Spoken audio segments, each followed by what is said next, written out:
So what happened here in the cluster, Kubernetes cluster is considering the ideal conditions. Here, one master node required, one worker node required. Master node, the controller plane, help to service or run the Kubernetes component, help to run the services of Kubernetes component. Okay. Master node controller plane help control the entire cluster. It just help to managing the cluster. It help to uh, it's help to check the fault. It helps to check the resource utilization. So everything, the controlling part done by the master node. There are a few components. What I have written here, the major components that have the good work importance, that have the good controlling over the cluster. So these are the part I have written here, like the kube, API server, controller, etcd, a scheduler. Apart from that, we have the worker node in the cluster. Worker node. What is the importance? What is the functionality of the worker node? The pod. I will come to the pod. I will just come to the pod. The application running,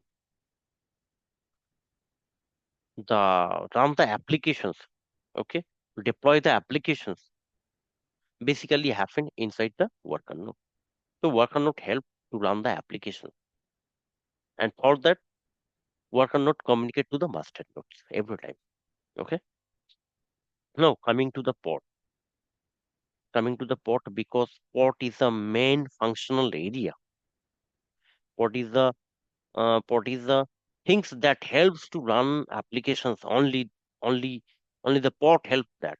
Port contain the CRI, that is your container runtime engine. It helps to generate the build up, create or your container, and in the container, inside the container, or in the container applications, we and incorporate and applications run. So these are the things. Now, in a in a worker node, we may have multiple ports, or we may have the single port. That basically depends how you configuring your cluster, how you how is your project requirement. So based on that, all the things are designed. Okay, that master cluster also, and your worker node that require. Any points here, any concern here in this architecture? I want to clear doubt first, then I will move. Anyone wants to highlight anything here?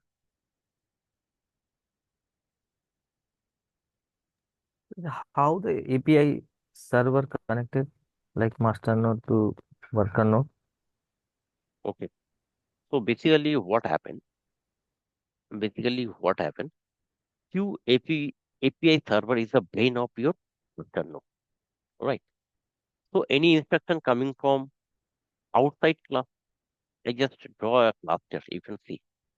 So that path to receive by the API server. And based on the request, based on the instruction, he redirect the information to the cluster component. Kubelet and Q API server directly connect.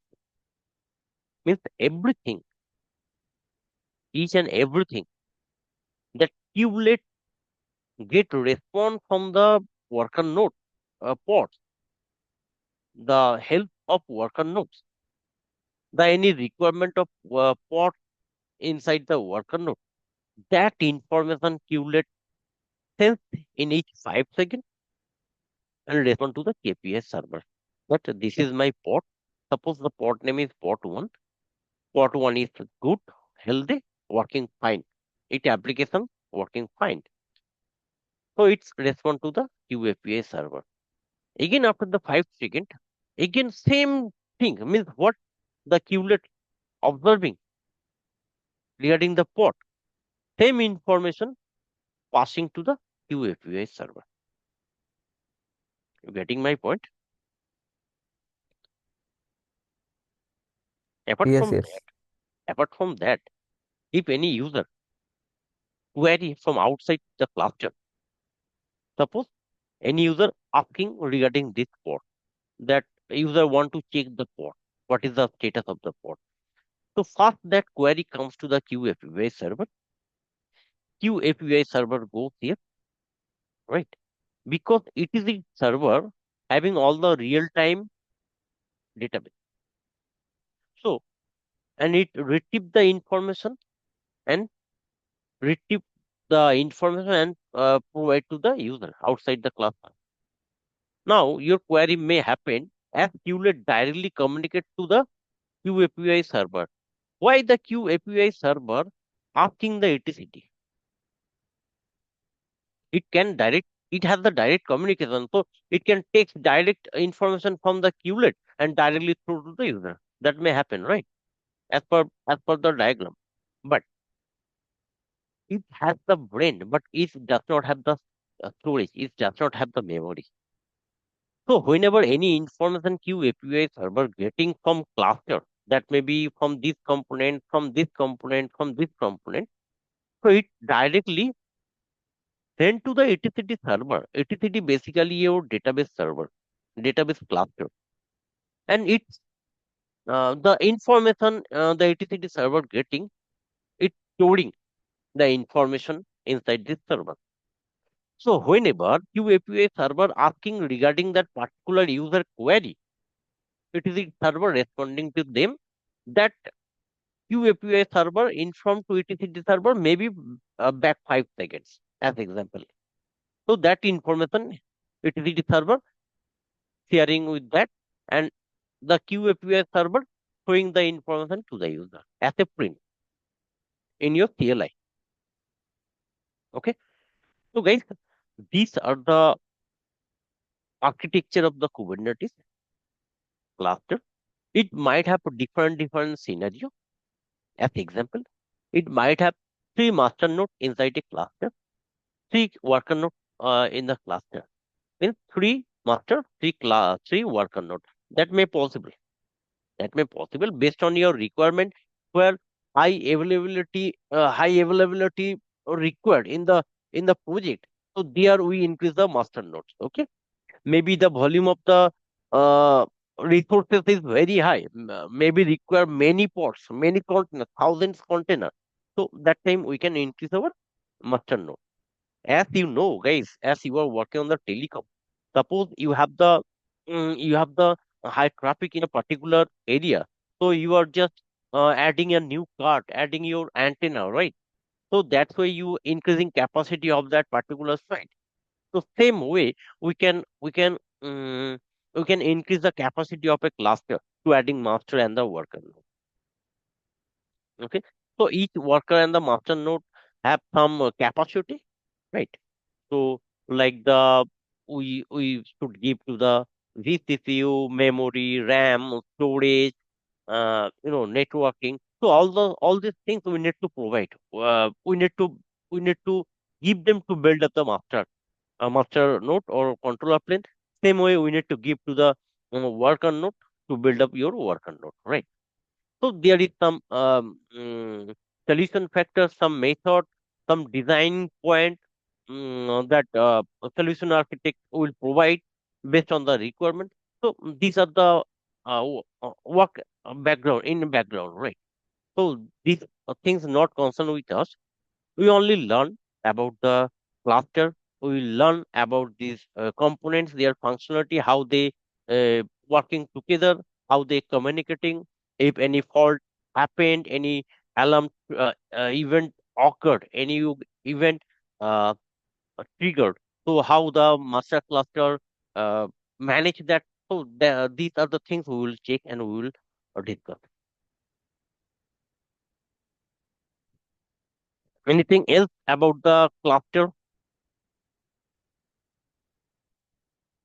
We'll deep down tomorrow about the master cluster. We'll deep down about the worker node and their functionality, how they communicate, if anything, any request come from the outer of the cluster, so how it flow, all these things we will discuss tomorrow. Till this architecture, till this point, you have to say anything?